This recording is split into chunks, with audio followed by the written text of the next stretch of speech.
You have been told that psychological healing transforms you into something gentle, something open, something that radiates unconditional acceptance toward everyone who crosses your path. This is a comfortable lie. Carl Jung spent decades documenting what actually happens when an empath integrates their shadow, and the reality is far more severe than the mythology suggests. A fully integrated empath does not become more accessible. They become operationally dangerous to anyone who mistakes awareness for weakness, not through aggression but through immunity, and that immunity dismantles entire systems of social control that depend on your unconscious participation. Let me show you what Jung actually observed in the clinical transformation from fragmented sensitivity to integrated psychological sovereignty. Before integration, the empath exists in what Jung identified as a state of permanent psychic porosity. Your nervous system operates without filters. You register emotional frequencies that others cannot detect, the anxiety in a room before anyone speaks, the hostility beneath polite conversation, the depression someone carries but never names. This is not mysticism. This is differentiated perception, developed through survival necessity. You learn to read micro-expressions, vocal inflections, and behavioral inconsistencies because your early environment required it. Perhaps you had a parent whose mood determined whether the day would be safe or chaotic. Perhaps you navigated family systems where spoken words contradicted energetic reality. You developed perceptual acuity the way soldiers developed threat detection through repeated exposure to environments where missing signals had consequences. But here is what that survival adaptation cost you. While your perception sharpened, your boundaries dissolved. You began to experience what Jung called unconscious participation, the inability to distinguish between your emotional content and the emotional content of those around you. You walked into a room and absorbed the collective unconscious material of everyone present, their rage, their grief, their unprocessed trauma. All of it flooded your system as if it were your own. You did not choose this. Your psyche was structured to be receptive, and in the absence of proper individuation, receptivity became indiscriminate consumption. You consumed other people's shadow material because you had no framework for understanding that their darkness was not yours to carry. The unhealed empath constructs their entire identity around this absorption. You believed your purpose was to metabolize other people's pain. You became the family therapist at 12, the friend who always understood at 16, the partner who could hold space for anything at 25. And with each role, you buried yourself deeper under layers of borrowed suffering. You had no boundaries because boundaries felt like rejection. You had no limits because limits felt like abandonment. You said yes when your body screamed no. You stayed when every instinct told you to leave. You smiled through your own disintegration because you believed that your worth was measured by your capacity to endure what others could not. Jung saw this pattern repeatedly. Empaths who arrived in his practice were not presenting with traditional pathology. They were drowning in psychological material that did not originate from their own unconscious. They were living repositories for the collective shadow. Everyone's denied aggression, everyone's repressed sexuality, everyone's unacknowledged shame. Consider what this does to your sense of self. When you spend years absorbing external emotional content, you lose contact with your internal reality. You can read everyone except yourself. You know what others feel but cannot name your own emotional state. You become a sophisticated psychological instrument pointed outward with no capacity for internal calibration. This is the pre-integration state. Maximum perception, zero protection, complete self-abandonment disguised as compassion. Jung understood that most people do not choose individuation. They are forced into it through crisis. For the empath, this crisis typically arrives as betrayal, not ordinary disappointment. Betrayal that shatters your fundamental operating system. Usually, it is the person you protected most, the one you absorbed pain for, the one you believed would never exploit your openness. And then you discover the truth. They have been lying for years. They have been using your empathy as a resource to be extracted.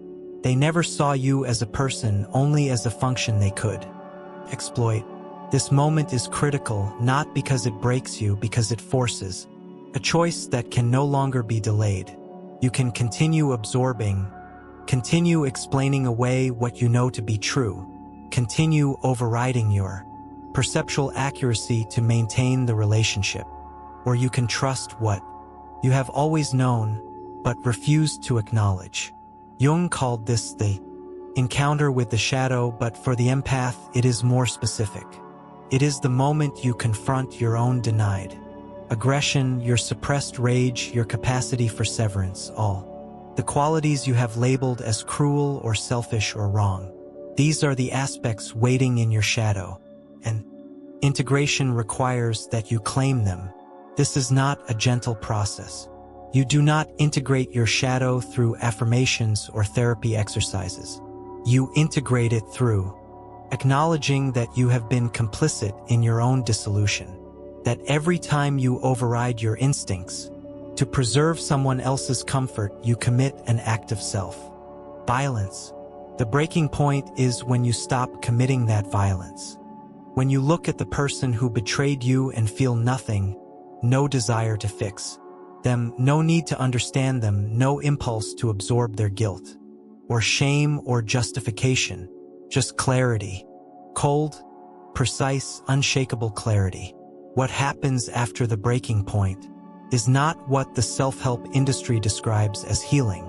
You do not return to a state of openness. You do not become more trusting. You do not soften. You sharpen. Integration means taking every quality you suppressed and bringing it into conscious operation. Your intelligence, your capacity for ruthless assessment, your willingness to let others fail, your ability to walk away without explanation, your skill at identifying manipulation before it fully forms. These are not dark qualities. They are operational necessities you were taught to view as character defects. And the moment you stop viewing them as defects, everything changes. Jung documented 3 distinct stages in this transformation. Each one builds on the previous. Each one requires that you abandon another comfortable illusion about who you are supposed to be. Stage 1. The cessation of absorption. The first stage is simple. You stop being a receptacle for other people's emotional waste. This sounds obvious, but the mechanism is specific. You develop what Jung called conscious differentiation, the ability to observe emotional content without internalizing it. Someone projects rage at you. Previously, you absorbed it, questioned whether you caused it, tried to fix whatever you believed you had broken. Now you observe it. You recognize it as their emotional content. You see the projection mechanism operating in real time, and you do not take it in. This creates what looks like mirroring but functions as deflection. Their emotional content bounces back to them. They are forced to hold what they are trying to give away, and most people cannot tolerate this. They escalate. They accuse you of being cold, distant, not the person you used to be. They are correct. You are not the person you used to be. That person was unconscious. This stage destroys guilt manipulation immediately. When someone tries to make you responsible for their emotional state, and you simply observe the attempt without accepting the responsibility, the entire manipulation collapses. They are holding guilt with nowhere to put it, and you are watching them struggle with it unmoved. This is not cruelty. It is the natural consequence of consciousness meeting unconsciousness. When you stop participating in someone's projection, they must face what they are projecting. The second stage introduces something that disturbs people who believe empaths should be universally available. You become selective, aggressively selective. You apply differentiated perception to determine who deserves access to your internal world. This is not the same as building walls. Walls are defensive. Selectivity is strategic. You are still capable of profound presence, still capable of holding space for genuine pain, still capable of deep relational connection. But now these capacities are reserved for people who demonstrate reciprocal consciousness, people doing their own psychological work, people who respect boundaries without testing them, people who can sit with their own discomfort without making it your responsibility. For everyone else, you become inaccessible, not hostile, not reactive, simply unavailable. The empath who used to be an open door becomes a threshold with conditions, and those conditions are non-negotiable. You do not explain them. You do not defend them. You do not soften them for others. You simply operate from them. This is where the distinction between nice and kind becomes operationally important. Nice is conflict avoidance. Kind is clarity. Even when clarity creates discomfort, the integrated empath stops being nice. They become kind in ways that most people experience as harsh. Kind enough to let someone face consequences. Kind enough to refuse enabling. Kind enough to say no without apology or explanation. Kind enough to end relationships that exist only through your self-abandonment. This selectivity is not based on judgment. It is based on pattern recognition. You observed how certain personality structures operate. You know the trajectory. You can predict outcomes because you have watched the same patterns unfold across dozens of relationships. You do not need months to determine if someone is operating from integrity. You know within the first 3 interactions, not through intuition in the mystical sense, through data, through the massive unconscious database you have been building since childhood. The third stage is the one that would genuinely unsettle you if you understood its implications. Because by this point, you have become what Jung called psychologically differentiated to a degree that most people never reach.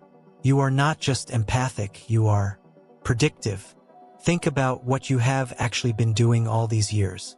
Every time you absorbed someone's emotional state, you were logging data. Every time you read a room, you were cataloging patterns. Every time you sensed someone's intent before they acted on it, you were building a predictive model of human behavior. The unhealed empath collected all this data but felt guilty about using it. You second-guessed your assessments. You told yourself you were being judgmental when your instincts identified danger. You overrode your internal warning systems because doing so seemed more compassionate. But the integrated empath trusts that database completely. When every part of your system signals deception, you do not need external validation. You do not need proof. You already know and you act accordingly. This is what makes the healed empath operationally dangerous. You see the game before it starts. Someone sits across from you and within seconds you know. You know they are lying about where they were. You know they are about to make a request designed to obligate you. You know they are setting up manipulation several moves ahead. You know because you have seen this exact sequence before. The micro-expressions do not lie. The vocal patterns do not lie. The behavioral rhythms do not lie. This is differentiated perception at full operational capacity. You are processing psychological and emotional information at a level most humans never develop. You have a framework built through years of survival necessity that now functions as a sophisticated detection system. And here is the critical element that separates the integrated empath from the manipulator. You could use this knowledge destructively. You understand manipulation mechanics better than most narcissists. You know exactly which vulnerabilities to exploit, which fears to activate, which wounds to target. You have the complete blueprint, but you choose not to deploy it. Jung spent considerable time analyzing why some individuals integrate their power benevolently while others weaponize it. He concluded that the difference is conscious ethical choice. The integrated empath makes a daily decision to use their capabilities for protection, not domination. You see the shortcuts.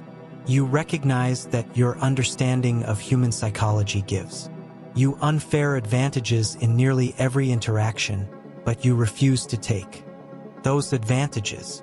Not because you lack the capacity, because you have developed something more sophisticated than tactical skill.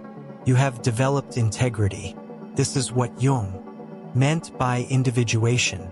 You have integrated both light and shadow. You have the capacity for profound compassion and ruthless precision. You can be gentle or severe depending on what the situation requires. You are no longer limited to one mode of being. When you complete this integration, something happens that extends beyond your individual psychology. You create a ripple effect that forces everyone in proximity to evolve or reveal themselves. Family systems built on dysfunction cannot survive your transformation, not because you are attacking them, because you have stopped being the structural support that held the dysfunction in place. When you remove the person who always absorbed tension, who always smoothed conflict, who always sacrificed themselves to maintain false peace, the entire system must reorganize. And that reorganization exposes what was always true but never acknowledged. Your alcoholic father can no longer drink without facing consequences, because you are no longer cleaning up the aftermath. Your codependent mother can no longer avoid her own therapy by using you as her emotional processor. Your narcissistic ex can no longer control you through guilt because you have stopped feeling responsible for their emotional regulation. The empath who enabled all of this is gone, and in their place stands someone who values their own peace more than they value avoiding conflict. Some relationships deepen. The people who respect your transformation, who feel inspired rather than threatened, who start doing their own work. These connections become more authentic than they ever were before. But others disintegrate, and they disintegrate loudly. The people who benefited from your unconsciousness will rage. They will recruit allies. They will construct narratives where you are the problem. If you are the problem, they do not have to change. This is where your real power shows. You do not defend yourself. You do not explain. You do not convince anyone of your worth. You observe. You watch people reveal their true nature through their reactions. And you make decisions based on what you observe. Not with anger, not with bitterness, with clarity. This is conscious participation. You engage with reality as it exists, not as you wish it existed. You see people clearly. You accept them as they are. And you choose relationships based on that clear seeing. No more potential. No more hoping people will change. No more sacrificing yourself for connections that drain rather than nourish. What you become after full integration is what Jung called the individuated self. Someone who has descended into their own darkness, integrated what they found there, and emerged with capabilities that most people never develop. You are no longer afraid of profound loss because you have already lost the version of yourself that needed to be everyone's savior. You can let go of anyone who does not align with your truth. And that freedom makes you magnetic to conscious people and repulsive to unconscious ones. Your sensitivity is not a weakness. Never was. It was a sophisticated perceptual system waiting to be combined. With boundaries, wisdom, and self-trust. You are not less sensitive now. You are consciously sensitive. And that consciousness transforms sensitivity from vulnerability into tactical advantage. You can feel everything and still maintain sovereignty. You can see the worst in humanity and still choose engagement on your terms. You can be powerful and peaceful simultaneously. This is the truth that Jung documented, but that most people misunderstand. Healing does not mean returning to who you were before the pain. You cannot return. That version was unconscious. The integrated version is far more capable. You are awake. You are whole. You own every part of yourself. The compassion and the capacity for immediate severance. The gentleness and the steel. The openness and the impenetrable boundaries. You are not too much for this world. You are exactly what conscious evolution requires. Someone who can hold space for darkness without being consumed. Someone who can love deeply without losing themselves. Someone who can see through deception while maintaining their own integrity. The unhealed empath asks why this is happening to them. The integrated empath knows it happened to forge you into something that cannot be manipulated, cannot be guilt-tripped, cannot be pulled back into unconscious patterns. You were never meant to save everyone. You were meant to save yourself, and in doing so become proof that integration is possible. This is the transformation Jung observed, not a return to innocence, an advancement into sovereignty. You are conscious, integrated, and operationally untouchable to anyone who mistakes your awareness for availability. You do not argue. You do not defend. You do not prove anything to anyone. You simply see through the patterns, make your assessment, and act accordingly. Usually, by walking away so quietly, they barely notice you are gone. No drama, no explanation, just absence. This is what a healed empath becomes. Not nicer, not more accommodating, not more open. They become sovereign, self-possessed, unshakable in their knowing, immovable in their boundaries, immune to unconscious manipulation. They become love with operational precision, compassion with strategic deployment, empathy with absolute self-respect. And that combination is one of the most formidable forces in human psychology. You understand now what took years to learn. Protecting your peace is not selfish. It is the only sane response to a world that will consume you if you allow it. Walking away from toxicity is not weakness. It is the ultimate expression of self-regard. Choosing yourself is not cruelty. It is the foundation of every healthy relationship you will ever build. When you make that choice, when you decide that your psychological integrity matters more than other people's comfort, the frequency shifts. People who drained you start avoiding you. Situations that depleted you stop appearing. Drama that used to follow you everywhere can no longer locate you, not because you are hiding, because you are operating from a level where unconscious behavior cannot reach you, where manipulation deflects like water off stone, where guilt trips land in empty space because you are no longer standing in the target zone. This is your inheritance, not the ability to feel everything, the wisdom to choose what deserves to be felt, not the capacity to help everyone, the discernment to invest only in those doing their own work, not endless patience, the strength to walk away when patience becomes self-abandonment. Your breaking point was your initiation. Your sensitivity is your instrument. Your empathy is your advantage. And now that you wield it consciously, you are unreachable by anyone operating from unconsciousness. This is what Jung meant by individuation. This is what a healed empath actually becomes.